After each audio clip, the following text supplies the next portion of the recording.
I am Joshua, 32 years old, and after I refused to pay off my parents' mortgage, they told the entire family I stole my grandpa's money. Before I tell you about the dramatic outcome of the story, let me know where you are watching from in the comments.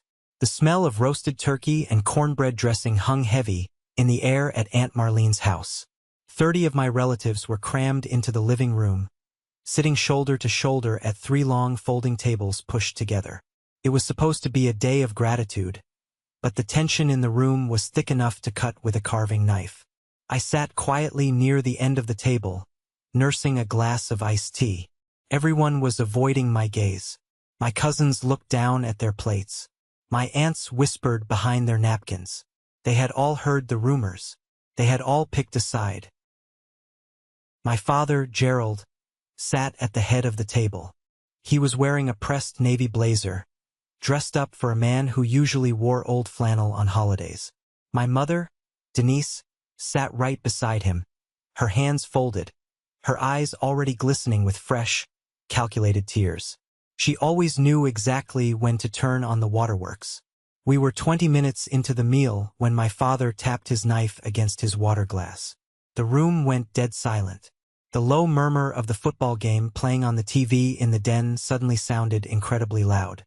He stood up slowly, placing both hands on the table, and looked around the room like a judge about to deliver a sentence.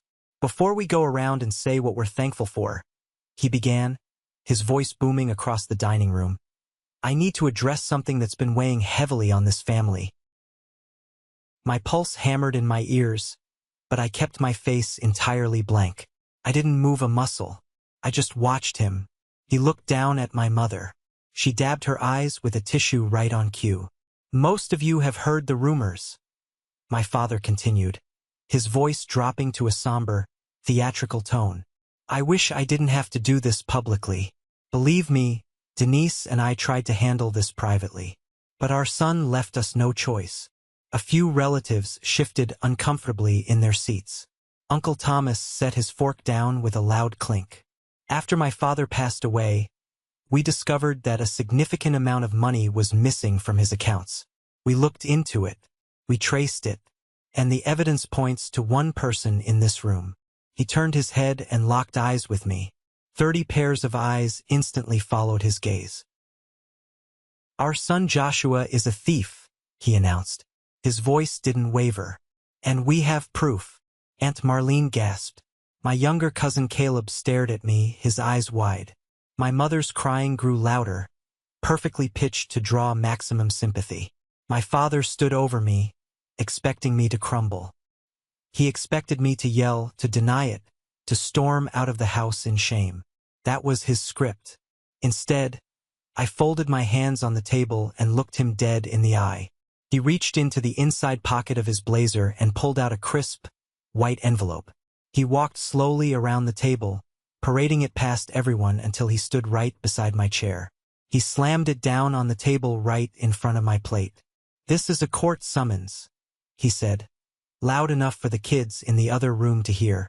We are suing you for the return of your grandfather's inheritance. I looked at the envelope. I didn't touch it. I let the silence stretch out for a long, agonizing moment. Then I smiled. I reached under my chair, pulled my own thick manila envelope from my leather bag, and placed it gently on the table right next to his. Funny? I said, my voice steady and cold. So do I. But to understand how I ended up sitting at a Thanksgiving table ready to destroy my own parents, I have to take you back. I have to take you back 10 years, to the day I signed my life away. 10 years ago, I was 22 years old, fresh out of nursing school, and working my very first job at the county hospital. I was pulling grueling 12-hour night shifts, barely making enough salary to cover my rent, my car insurance, and the mountain of student loans already breathing down my neck. I was living on cheap coffee and frozen dinners. But I was proud.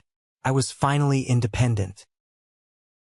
Then, on a rainy Sunday evening, my father called. He told me I needed to come over to the house right away. It sounded urgent.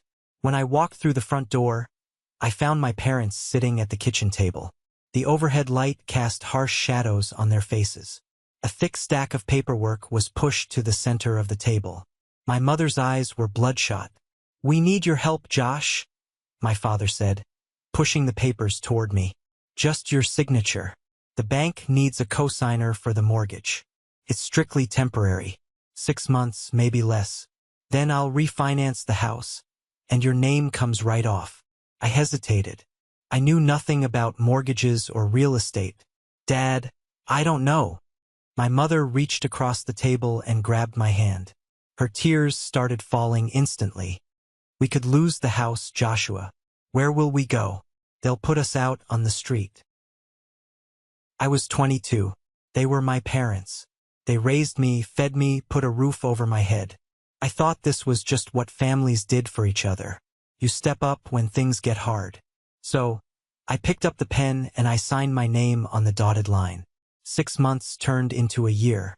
A year turned into 5 years. 5 years turned into a decade. Every single time I brought it up, the conversation went exactly the same way. I would ask when he was refinancing.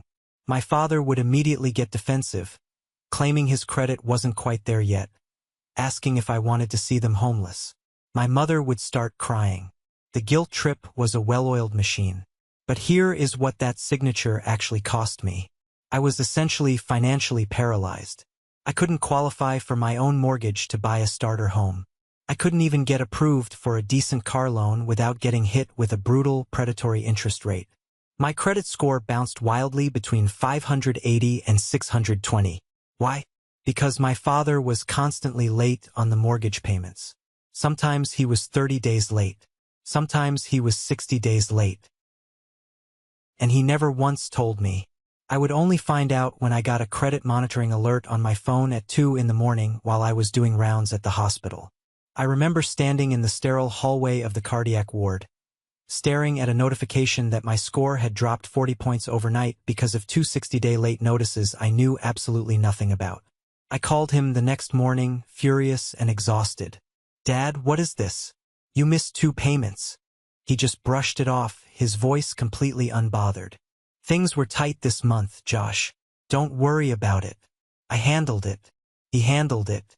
He handled it by destroying my name and my financial future while he slept soundly in the house I was legally keeping afloat. For 10 years, I carried their debt like a chain around my ankle, thinking my endurance was the same thing as love. I was a fool. My grandfather, Earl Palmer, died on a Tuesday in March. He was 84 years old. Pneumonia, the doctors said. It was quick at the end. I got the call while I was finishing up a shift. I sat in my car in the hospital parking lot for 20 minutes, just staring at the steering wheel, letting the tears fall. Grandpa Earl was the man who truly raised me. He taught me how to fish at the lake, taught me how to drive his beat-up Chevy truck on the dirt roads behind his property. When I got accepted into nursing school, he was the only one who actually seemed proud, slipping me a $50 bill and telling me I was going to do great things. The funeral was held in our small hometown, a place where everyone knows everyone else's business, their maiden names, and their church attendance records. It rained the entire day, a cold, miserable drizzle that soaked right through my suit jacket. During the service, my father stood at the front of the chapel to deliver the eulogy. He gripped the wooden podium, his knuckles white. He spoke about what a great man my grandfather was, how much he would miss him. His voice cracked at all the right moments. He pulled a handkerchief from his pocket and wiped his eyes. To the rest of the congregation, it looked like the heartbreaking grief of a devoted son. But I had lived with Gerald my whole life. I knew the difference between his real emotions and his performances. His eyes were completely dry behind that handkerchief. After the burial, we gathered in the church hallway. Just me, my father, my mother, and a few close relatives. My father straightened his tie, cleared his throat, and looked at us. "Dad left everything to me," he said, his voice smooth and practiced. "The house, the savings accounts, the land. All of it. That was his final wish." No one questioned him. In our family, nobody ever questioned Gerald. I almost didn't either. But something about the way he said it sat wrong in my chest. It was too fast, too rehearsed. like he had been practicing that exact sentence in the mirror for weeks. For the last 3 years of his life, my grandfather and I had drifted apart. I tried calling him, but he never answered. I sent him birthday cards, letters, photos from my job at the hospital. Nothing ever came back. Just complete silence. I told myself he was getting older. Maybe his mind was slipping. Maybe he was angry about something I couldn't remember doing. It hurt, but I accepted it.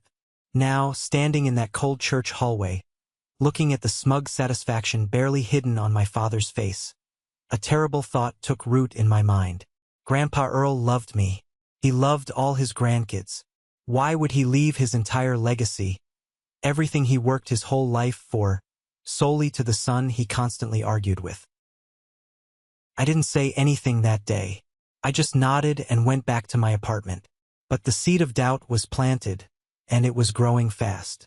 2 weeks after we buried Grandpa Earl, I drove out to my parents' house. It was time. I had spent 10 years being the dutiful, quiet son, but I was done.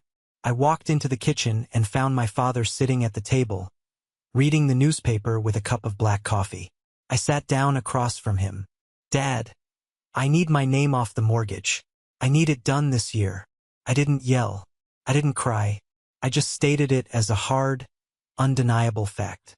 My father lowered his newspaper. His jaw tightened instantly. "Now is not the time, Joshua. I just buried my father. Give me some respect." "I know, and I'm sorry," I said, holding my ground. "But this has been 10 years. 10 years of my credit being held hostage. 10 years of late payments. I want to buy my own place. I need off that loan." He let out a sharp, mocking laugh.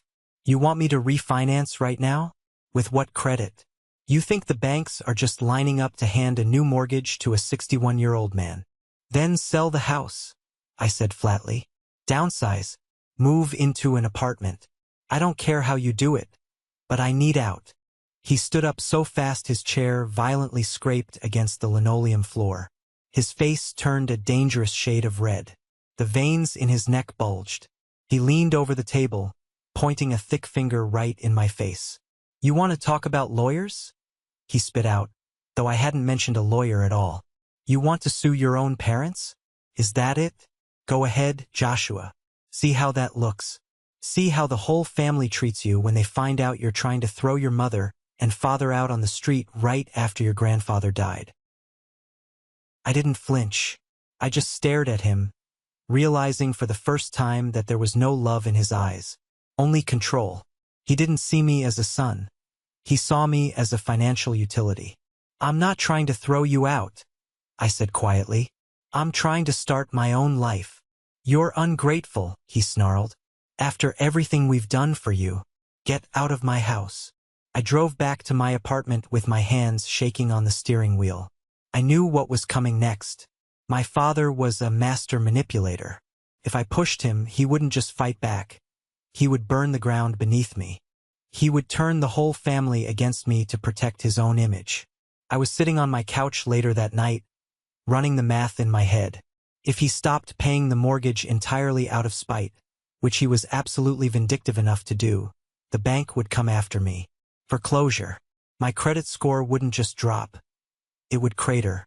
It would destroy my life. The hospital where I worked ran routine financial background checks for promotion tracks. A foreclosure could flag a review. I could lose my chance at advancing my career. I was backed into a corner, completely trapped, or so I thought. Couldn't sleep. It was 3 a.m, the kind of deep, quiet night where your thoughts scream the loudest. I was sitting at my small kitchen island, illuminated only by the harsh blue glow of my laptop screen. I decided to log into the mortgage account portal. I still had the login credentials from years ago when my father had asked me to set up the online payments for him because he didn't understand how the website worked. I hadn't looked at the actual account details in over a year, preferring to just ignore the anxiety it caused me. I typed in the password, hit enter, and watched the dashboard load.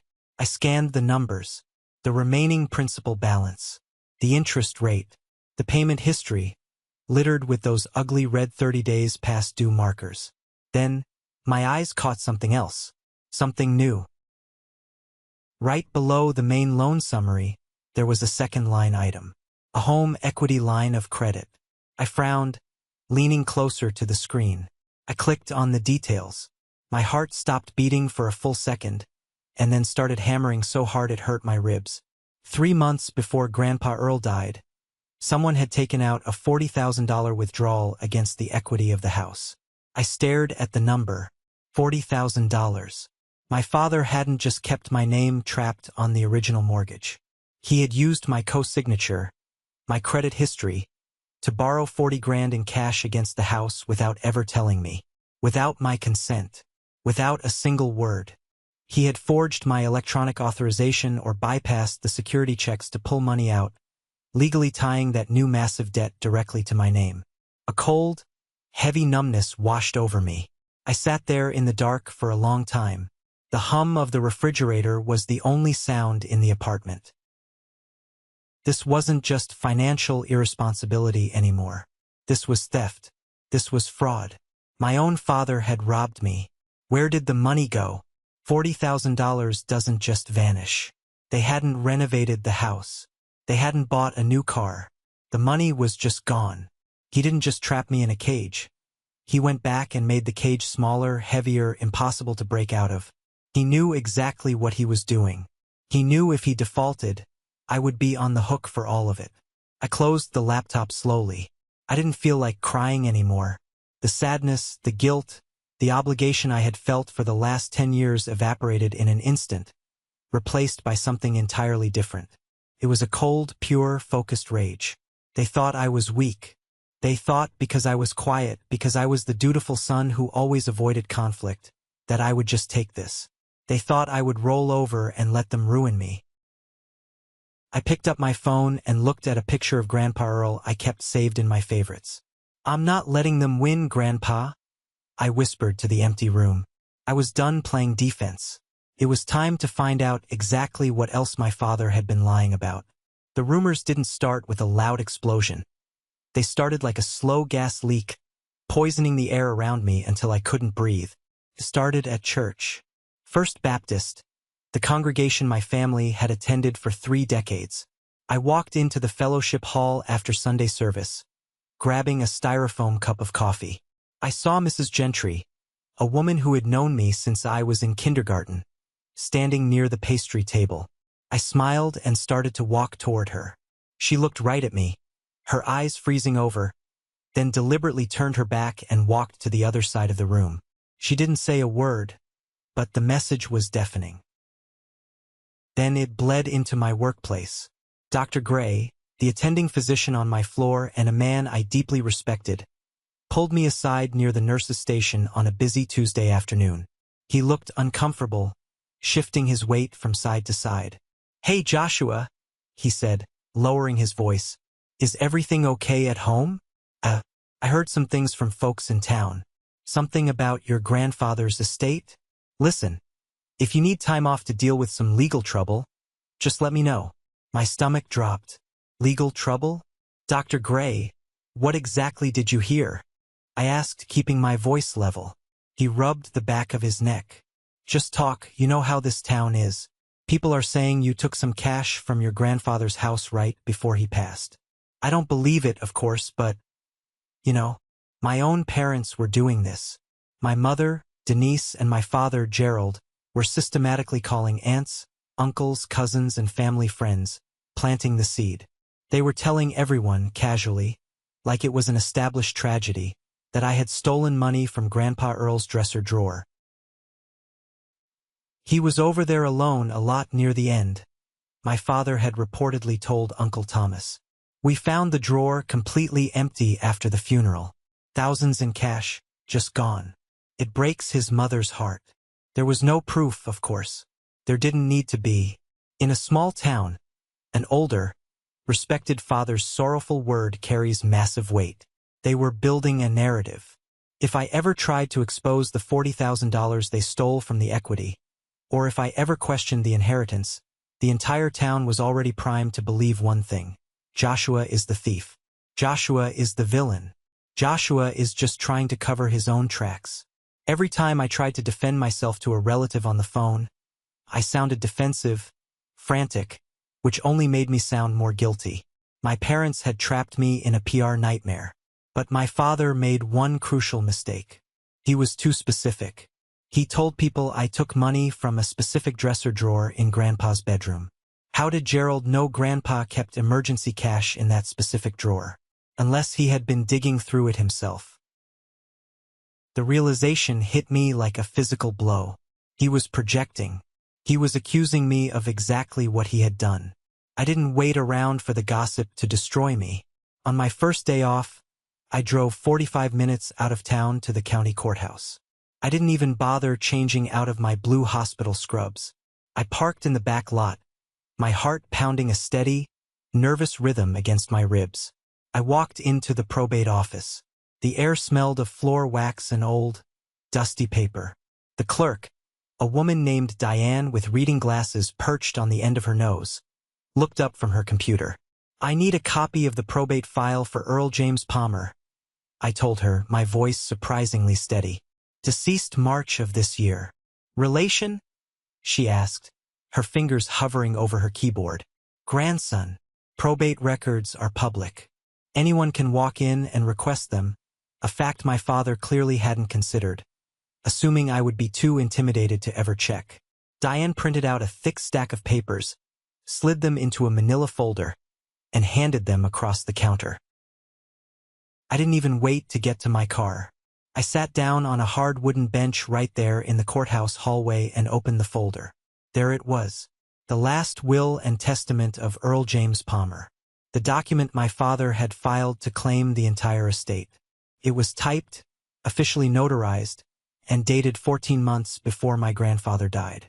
It read exactly as my father had claimed: "I leave all real and personal property to my son, Gerald Ray Palmer. The house, the savings accounts, everything." I read the words twice, feeling a cold knot form in my stomach. Then, I flipped to the last page and looked at the signature at the bottom.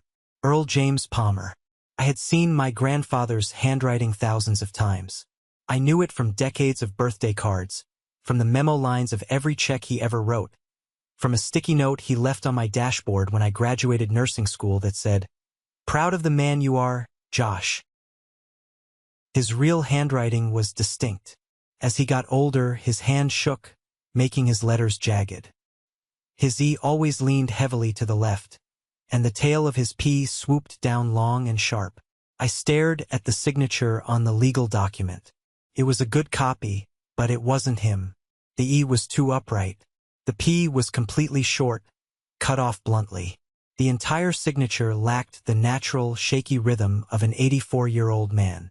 It was too careful, too slow, drawn by someone trying very hard to trace a shape they had only seen a few times. I pulled my phone out of my pocket and took a high-resolution photo of the signature. My hands weren't shaking anymore. I wasn't sad. I wasn't scared. I was absolutely certain. My father forged the will. He stole my grandfather's legacy. I opened the browser on my phone and typed into the search bar, "Forensic accountant near me." I was going to rip his lies apart, piece by piece. Robert had an office above a hardware store 2 towns over. He was a forensic accountant with 20 years of experience tracing hidden assets in messy divorce cases and corporate fraud. He was a quiet, clinical man who didn't care about family drama. He only cared about the math.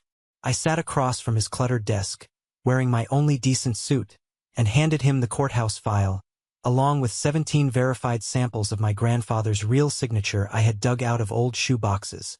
A week later, I was back in his office. Robert placed a thick, bound report on the desk between us. "The signature on the filed will is a forgery," Robert said flatly, pointing a pen at a magnified side-by-side comparison on page 1. "It's not a match, not even close under microscopic analysis. It was drawn, not written." I let out a breath I didn't know I was holding. I knew it. "But that's not the worst part," Robert continued, flipping to the financial section of the report. "I pulled the bank records associated with the estate. At the time of his death, your grandfather's savings account held $280,000. The property appraised at roughly $190,000. Total estate value of approximately $470,000. I stared at the numbers. Grandpa Earl had saved his pennies his entire life. After the probate closed, Robert said, tracing a line down a spreadsheet, Gerald withdrew $350,000 in liquid assets across several rapid transactions. I mapped where it went. He pushed the paper toward me. $120,000 went immediately to pay off Gerald's massive, secret personal credit card debt. $60,000 was transferred into an offshore account under my mother's maiden name. $45,000 went to a contractor for luxury renovations on their kitchen. And then, I saw the final line item. My blood ran cold. $85,000 wire transfer, European auto dealership. What is this? I asked, my voice barely a whisper. Robert adjusted his glasses. That wire transfer was used to purchase a brand new Porsche 911. The title was registered to a Christian Palmer. Christian, my younger brother, the golden child. I gripped the edge of the desk so hard my knuckles turned white. Christian was 28, living rent-free in my parents' basement, constantly jumping between startup ideas, while I worked 12-hour shifts to pay the mortgage on the roof over his head.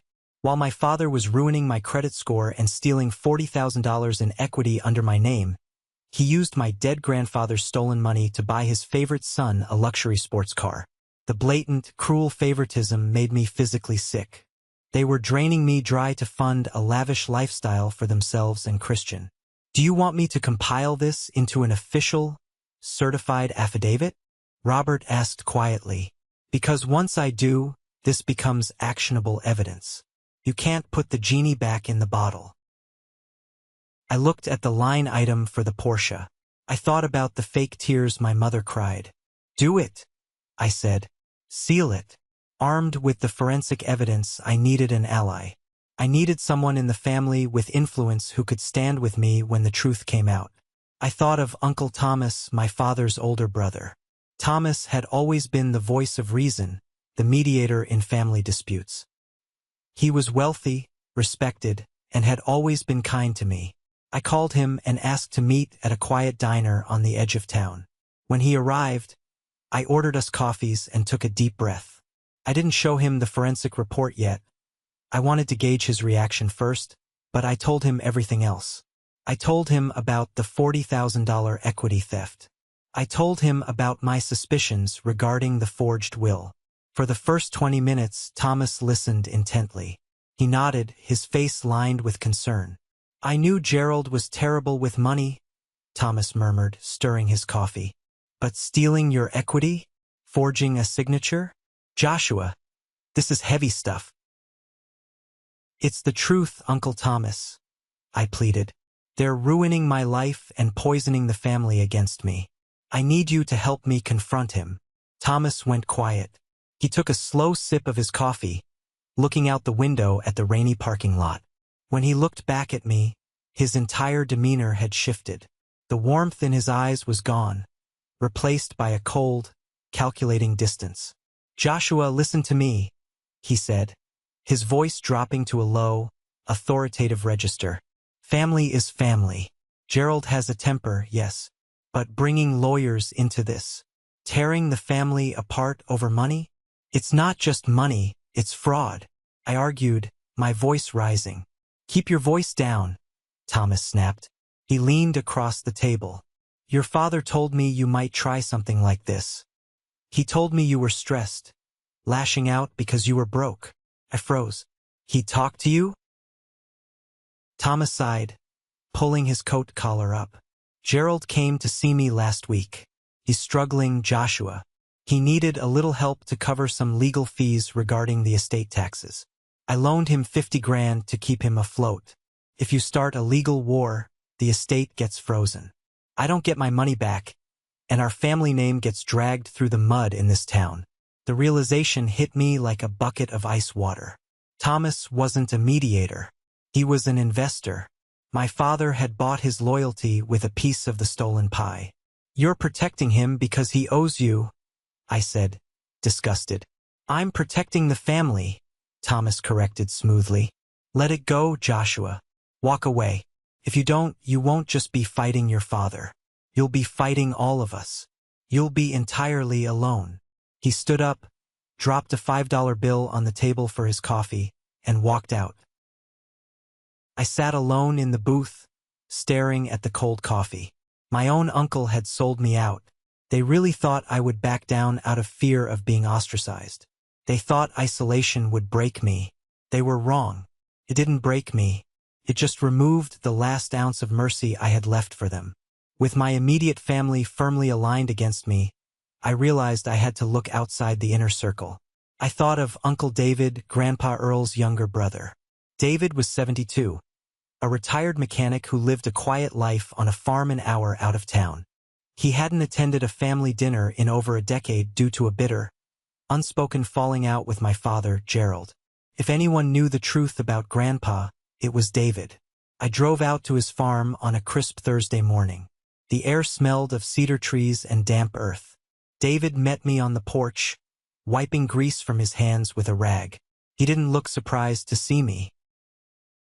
"I figured you'd show up eventually, boy," he said roughly, motioning for me to come inside. His kitchen was small and smelled of old coffee. We sat at a worn wooden table. I didn't beat around the bush. I told him my father had filed a will claiming everything and was accusing me of stealing. David let out a dry, bitter laugh that sounded like rocks grinding together. "Gerald hasn't changed a bit. Always a liar, always a thief." He stood up, walked into the living room, and came back holding a battered, old shoebox. He set it down on the table between us with a heavy thud. "Your grandfather knew Gerald was circling like a vulture," David said quietly. "3 years ago, Earl drove out here, sat in that exact chair you're in. He handed me this box and told me to hide it. Said if anything ever happened to him, I was to wait until you came looking for the truth." My hands shook as I reached out and opened the lid. Inside lay a thick, yellowed envelope. I pulled out the papers. It was a last will and testament. But this one wasn't typed. It was handwritten on legal pad paper. The ink faded, but the slanted, shaky handwriting unmistakably Grandpa Earl's. It was dated 5 years prior and witnessed by 2 of David's neighbors. I read the core clause aloud, my voice cracking. "I leave all real and personal property to be divided equally among my 4 grandchildren.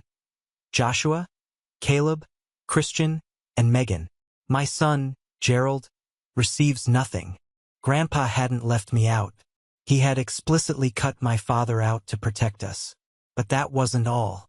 Beneath the will lay a stack of unmailed letters. I picked the top one up.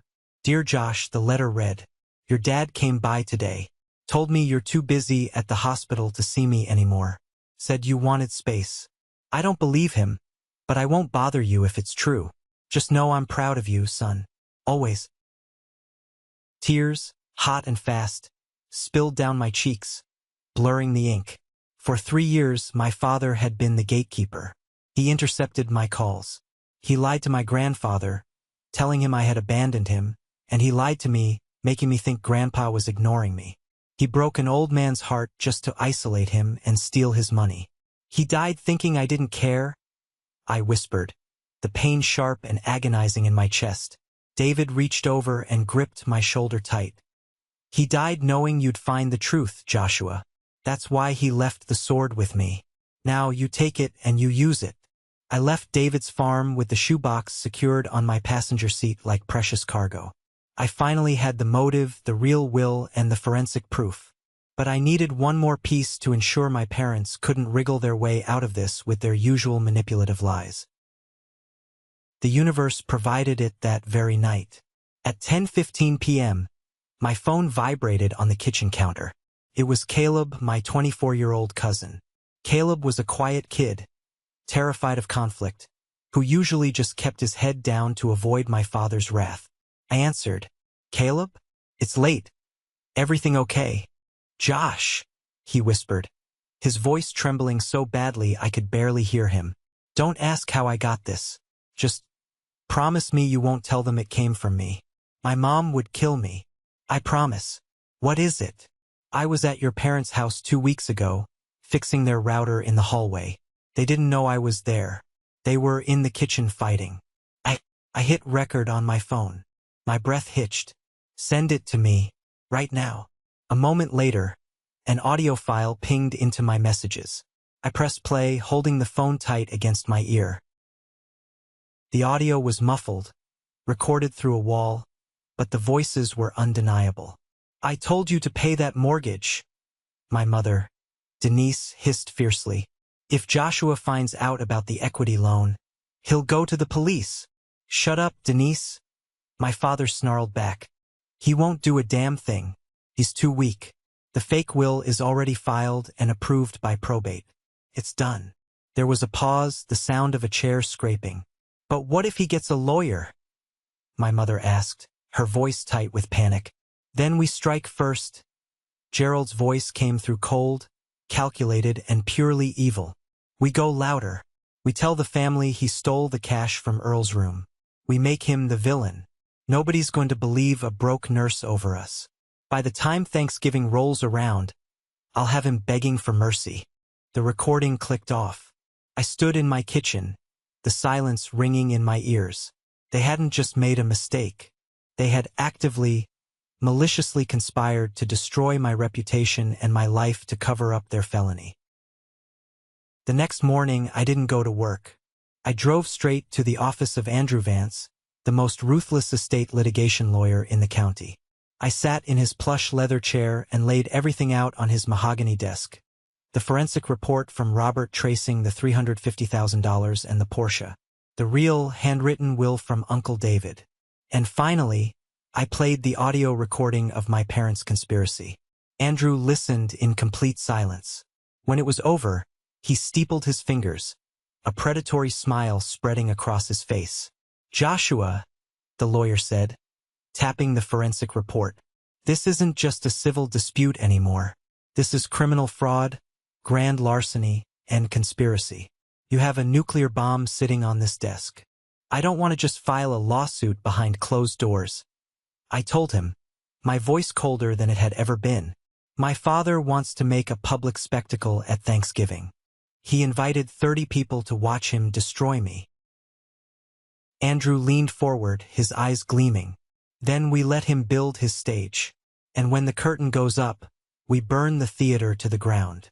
Armed with my envelope, I was ready for Thanksgiving. We are back at that Thanksgiving table. 30 people crammed into Aunt Marlene's living room. The smell of roasted turkey completely overpowered by the suffocating tension in the air. My father, Gerald, was standing at the head of the table like a king holding court. He had just declared to our entire extended family that I was a thief. He had just thrown a white envelope at me, claiming it was a court summons. I looked at the envelope resting right next to my dinner plate. Then I looked up at my father's smug, satisfied face. My mother, Denise, was still dabbing her eyes with a cloth napkin, playing the devastated, heartbroken victim to absolute perfection. Down the table, my younger brother Christian, the golden child of the family, was leaning back in his wooden chair with a nasty smirk on his face. He thought this was funny. He thought I was finally getting put in my place. He thought they had won. I picked up the envelope my father threw at me. I didn't rip it open in a panic. I didn't let my hands shake. I slid my index finger under the flap, popped it open, and pulled out the single sheet of paper inside. I held it up to the light hanging over the dining table. The room was so incredibly quiet you could hear the refrigerator humming in the kitchen.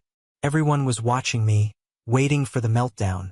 They expected me to start screaming, crying, or begging for forgiveness. Uncle Thomas, the man who had sold me out for a $50,000 loan just days earlier, was staring hard at his plate, unable to meet my eyes. A court summons, I said aloud. My voice was perfectly calm. I didn't yell. I just read the paper in my hands. That is terrifying, Dad. Really. It looks very official at first glance. I looked around the table. Aunt Marlene was clutching her water glass. My cousin Caleb looked like he might pass out. There is just one massive problem with this document, I continued, dropping the paper back onto the table with a soft smack. There is no case number printed on it. There is no county clerk's filing stamp anywhere in the margins. It is not printed on official legal cardstock. The font is Basic Times New Roman, and the signature at the bottom belongs to a judge who retired from the county circuit over 5 years ago. I leaned forward, resting my elbows on the table, locking eyes with my father. You printed this off the internet, Dad. You faked a legal document to scare me in front of 30 people because you thought I would just stand up, cry, and run out the front door. You thought I would surrender my inheritance out of sheer embarrassment. My father's face flushed a deep, dangerous red. The veins in his neck popped. "How dare you?" he roared, slamming his hand on the back of his chair. "You stole from your own grandfather, and now you are making up lies to cover your tracks. You are a disgrace to this family, Joshua." I didn't react to his shouting. I didn't raise my voice to match his. I simply reached down under my chair and picked up my own thick, heavy manila envelope, the one my lawyer, Andrew Vance, had prepared for me. "You want to talk about proof, Dad?" I asked, my voice cutting through his screaming like ice. "Let's talk about proof." I opened my manila envelope. I didn't just have one flimsy piece of paper printed from a home office. I had 30 copies of a bound, certified legal dossier. I stood up from my chair and started walking around the long table. I handed a copy to Aunt Marlene. I handed a copy to Uncle Thomas. I handed a copy to my cousin Caleb. I handed one to every single aunt, uncle, and cousin who had whispered behind my back for the last 3 months. "What is this, Joshua?" Aunt Marlene asked, her hands trembling as she looked at the thick cover page. "That," I said, walking slowly back to my seat, "is a certified forensic accounting report. I didn't just guess what happened. I hired a professional investigator. If you open to page 1, you will see a side-by-side microscopic comparison of the signature on the will my father filed in probate court, placed right next to 17 verified signatures from Grandpa Earl. 30 pairs of hands opened the folders at the exact same time. The sound of heavy paper turning filled the room. Aunt Marlene put her reading glasses on. The forensic expert concluded, without a shadow of a doubt, that the signature on the filed will is a complete forgery, I announced. My voice rang out clear, hard, and undeniable. Grandpa Earl never signed that document. My father drew it. "That is an absolute lie," my father screamed. He slammed both fists on the table, rattling the silverware and knocking over a water glass. "You paid someone to write that garbage. You are manipulating this entire family." "Keep turning the pages, Dad," I said coldly. I looked directly at my mother. Her fake tears had stopped completely. Her face was chalk white, all the blood draining from her cheeks. "If you look at page 3, I told the room, making sure everyone was following along, "you will see the bank records directly from Grandpa Earl's accounts. When Grandpa died, his estate was worth roughly $470,000. Within weeks of the funeral, my father illegally withdrew $350,000 in cash and wire transfers. A collective gasp went around the table. Uncle Thomas looked physically sick, his face turning a shade of green. Aunt Marlene covered her mouth with both hands. "Where did the money go?" I asked the room, letting the question hang in the air for a split second. "Well, let's look at the ledger. $120,000 went immediately to pay off Gerald's secret, massive credit card debt. $60,000 was wired to an offshore account registered in my mother's maiden name. $45,000 paid a luxury contractor for the brand new kitchen they just installed in their house." I turned my head and locked eyes with my brother, Christian. His arrogant smirk was completely gone. His jaw hung open. He looked like a deer caught in the headlights of a speeding truck. "And $85,000, I said, my voice dropping to a dangerous whisper that somehow echoed louder than a shout, "was wired to a European auto dealership to purchase a brand new Porsche 911, registered directly in Christian Palmer's name." Christian pushed his chair back so violently it tipped over and hit the floor. "You shut your mouth," he yelled, his voice cracking. "Dad bought me that car as a graduation gift. It was a gift. Dad bought you that car with Grandpa's life savings." I shot back, pointing a finger right at his chest. while I was working 12-hour night shifts at the hospital to pay the mortgage on the house you all live in rent-free. Which brings me to the very next page. I didn't let them breathe. I didn't let them recover or form a lie. I just kept hitting them with the undeniable truth. 10 years ago, my parents begged me to co-sign their mortgage. They swore to me it would be for 6 months. It has been a decade. They ruined my credit with constant late payments. But that wasn't enough for them. 3 months before Grandpa died, my father used my credit profile to take out a $40,000 home equity line of credit. He forged my authorization, bypassed the bank security, and stole 40 grand under my name.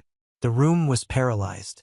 The level of betrayal was so massive, so cold and calculated, that nobody knew what to say. My father was breathing heavily, his chest heaving as he gripped the edge of the table. He looked around the room, his eyes darting frantically, desperately searching for an ally. He looked right at Uncle Thomas. "Thomas, tell them he's crazy," Gerald pleaded, his voice losing its power, turning into a desperate whine. "Tell them he's making this up because he's broke and bitter." Uncle Thomas looked down at the forensic report in his hands. He saw the wire transfers. He saw the undeniable proof of the stolen money. He slowly shook his head, staring at the table, and absolutely refused to look up at his brother.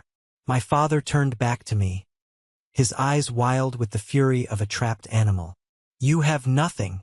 This is all fabricated garbage. It will never hold up in court. I am the legal executor of the estate. It is my money. The will is filed, and it is done." I stood there for a long moment, looking at the man who was supposed to raise me, protect me, and guide me. He was so incredibly arrogant. He truly believed that because he was the patriarch, because he yelled the loudest, he could rewrite reality. "The will is filed and it's done?" I repeated his exact words slowly, letting them sink in. "That is exactly what you said in your kitchen 2 weeks ago. Isn't it, Dad?"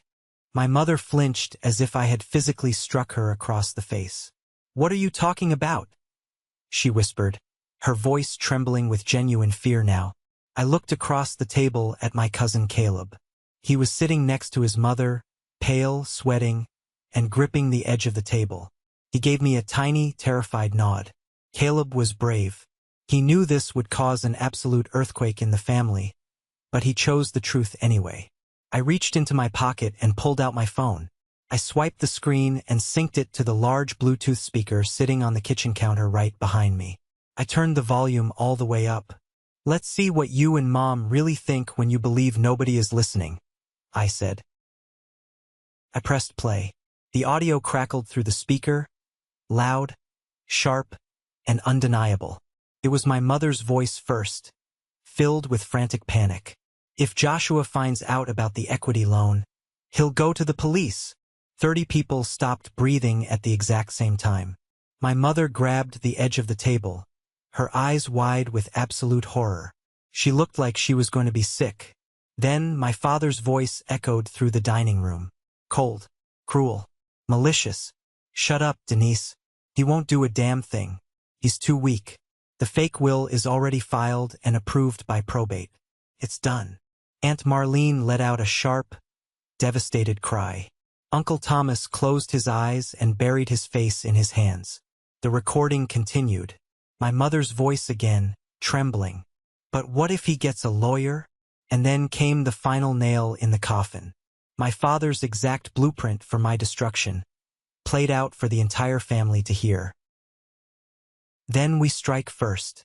We go louder. We tell the family he stole the cash from Earl's room. We make him the villain. Nobody's going to believe a broke nurse over us. By the time Thanksgiving rolls around, I'll have him begging for mercy. The audio file clicked off. The silence that followed was the heaviest, most suffocating silence I have ever experienced in my entire life. It wasn't just quiet.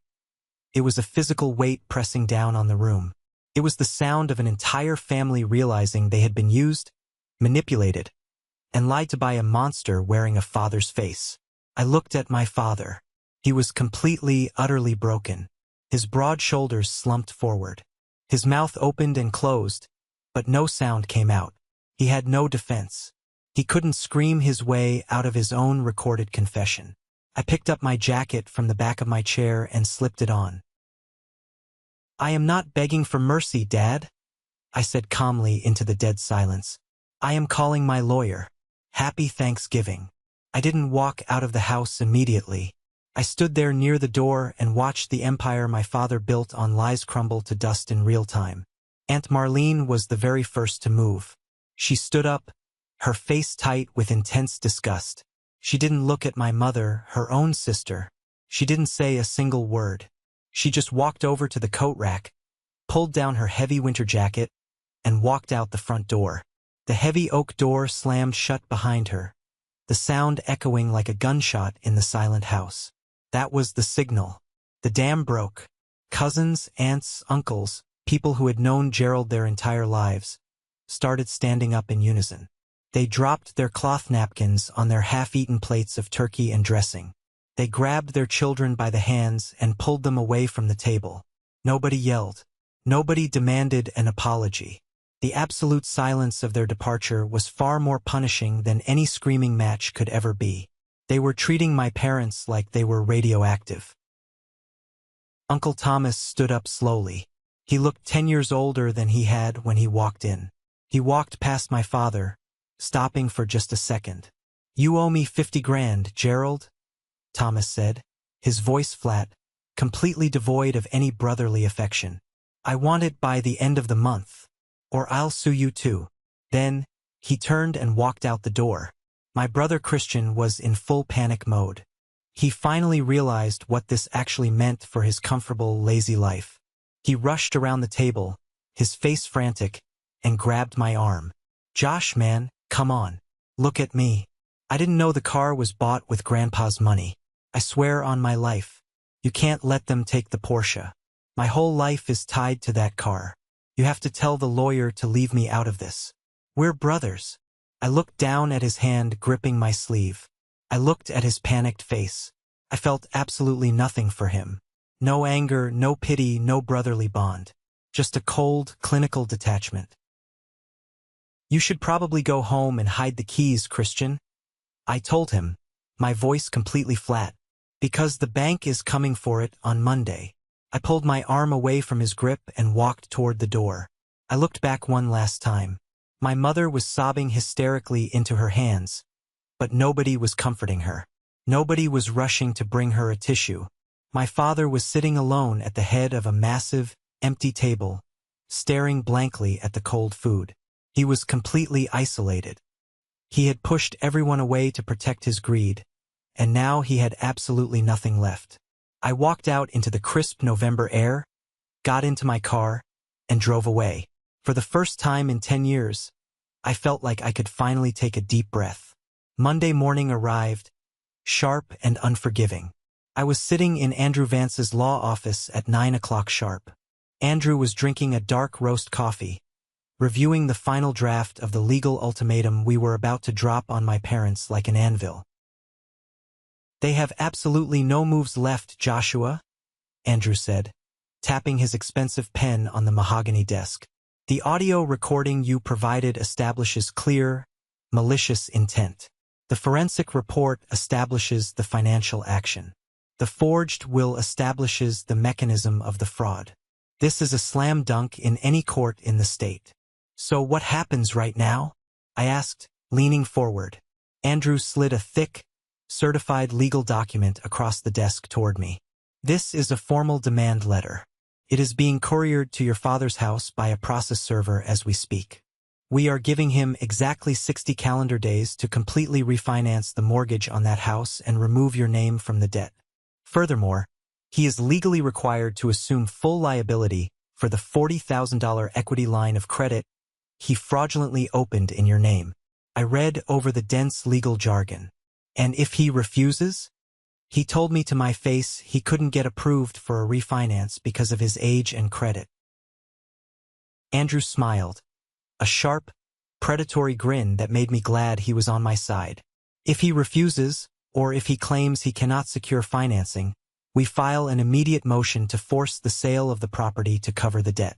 But more importantly, The letter clearly states that if your name is not removed from that debt within 60 days, we will hand the audio recording and the forensic report directly to the county district attorney and file criminal charges for grand larceny, identity theft, and estate fraud.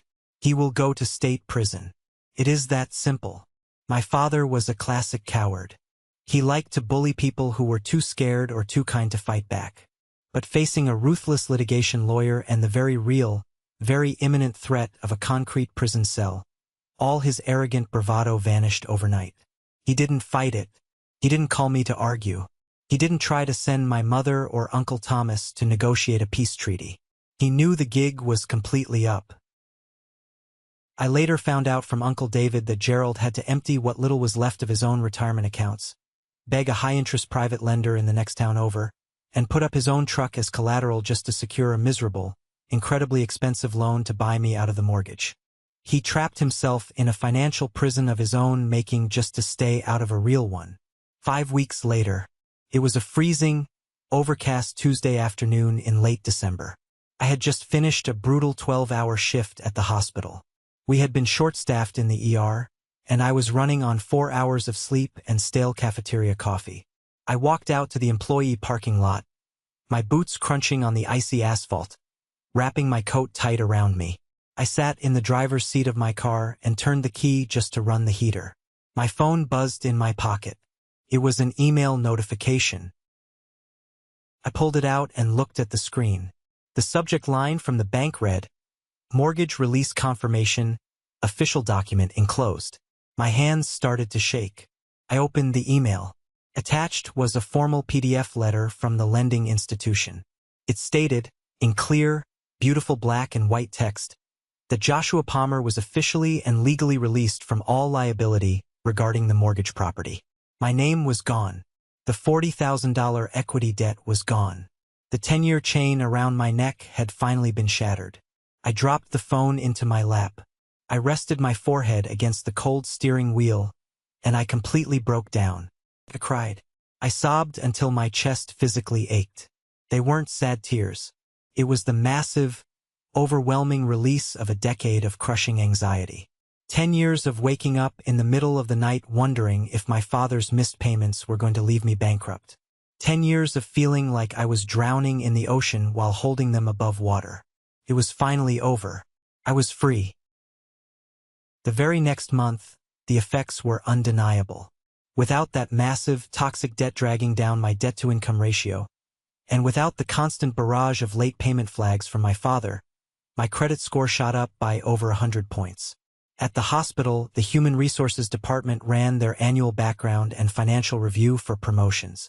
Because my financial background check came back completely clean and stellar, I was officially approved to enter the management track. My boss, Dr. Gray, called me into his office and offered me the promotion to head charge nurse with a massive salary bump. My life, the one I had put on hold at 22 years old, was finally truly beginning. While I was rapidly rebuilding my life, the legal system was methodically tearing my father's apart.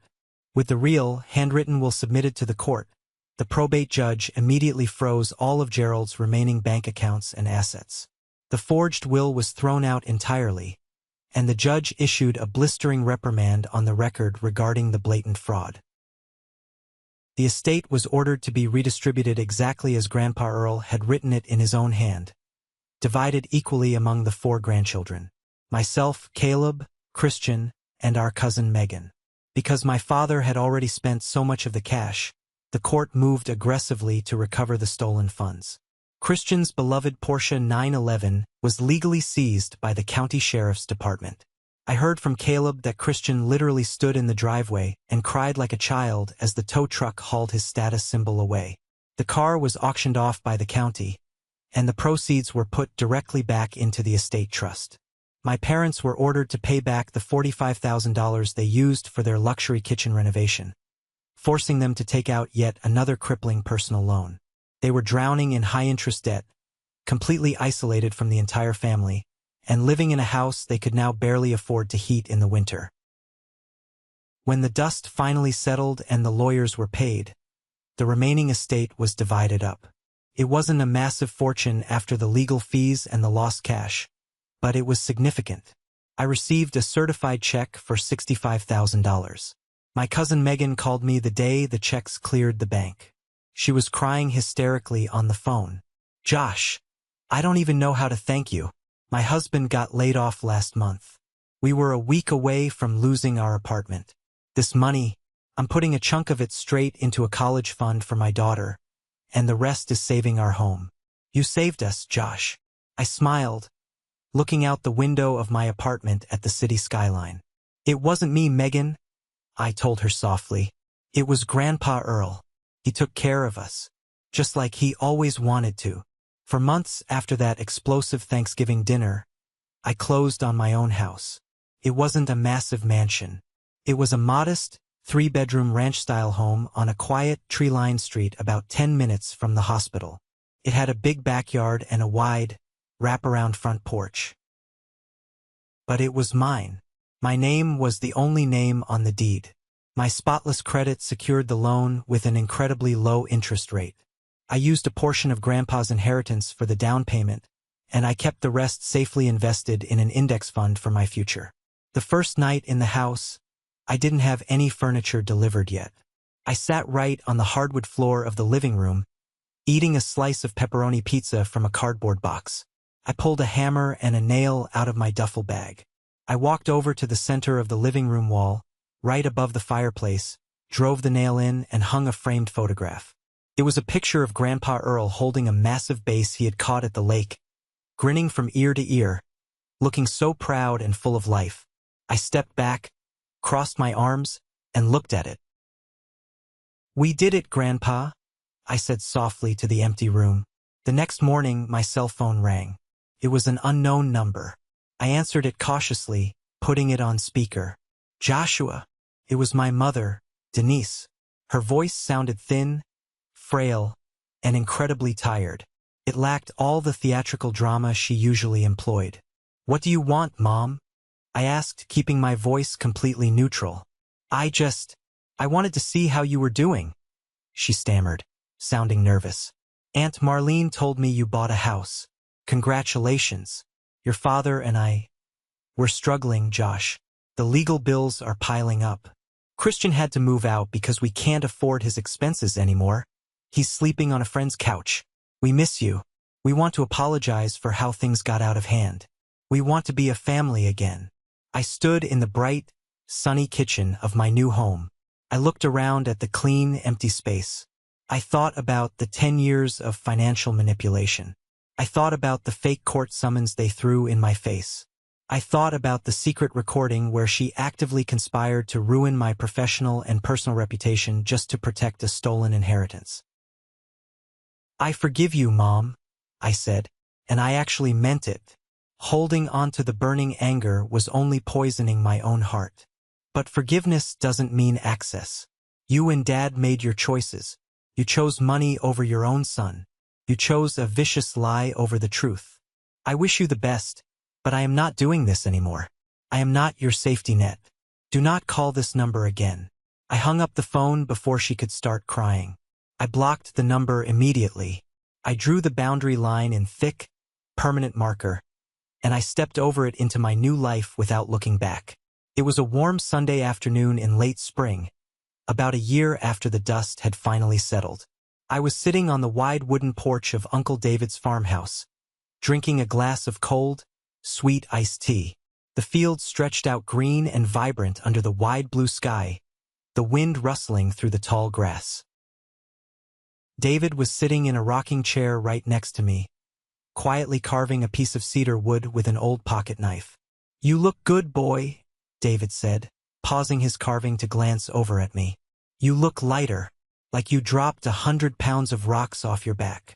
"I feel lighter, Uncle David," I admitted, taking a long sip of the cold tea.